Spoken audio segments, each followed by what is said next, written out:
नाशिक विधान परिषदेच्या जागेवरती झालेल्या बंडखोरीला उत्तर देण्यासाठी जळगावमध्ये शिवसेनेच्या रेश्मा काळेंनी बंडखोरी केली आहे। तर शिवसेनेचे खासदार श्रीकांत शिंदे आज जळगावच्या दौऱ्यावरती आहेत। श्रीकांत शिंदे रेश्मा काळेंची भेट घेण्याची शक्यता आहे, मात्र अजून या भेटीबाबत काहीही ठरलेलं नाहीये।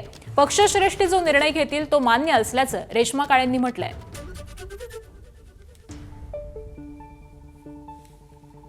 रेश्मा काळे आपल्यासोबत आहेत।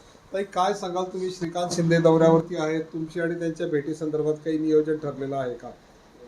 आमचे नेते डॉक्टर श्रीकांत शिंदे साहेब हे जरी जळगाव जिल्ह्याच्या दौऱ्यावर असलेत, मी प्रयत्न केला आहे त्यांना भेटायचं, पण अजून वरून काही निरोप आलेला नाही आहेत। नक्कीच ते जर आमची भेट झाली तर मी भेटणार आहे त्यांना। त्यांनी काल असंही विधान केलेलं आहे की पक्षाचा जो निर्णय असेल तो तुम्हाला मान्य करावा लागेल, कारण पक्षापेक्षा मोठं कोणी नाही। बरोबर आहेत। आम्ही आमचे ज्येष्ठ नेते असल्यामुळे मी नक्कीच त्यांचा मान ठेवून मी म्हणजे माझा निर्णय त्यांच्यावर आहे आणि मी जे काही ते म्हणतील माझा अंतिम निर्णय राहतील। पण नाशिकचा तिढा अजूनही कायम असल्याचं पाहायला मिळतंय। तुम्ही नाशिकवर अडून पडल्याचं कळतंय की बाबा तो नाशिक सुटेल तर आम्ही सुटू।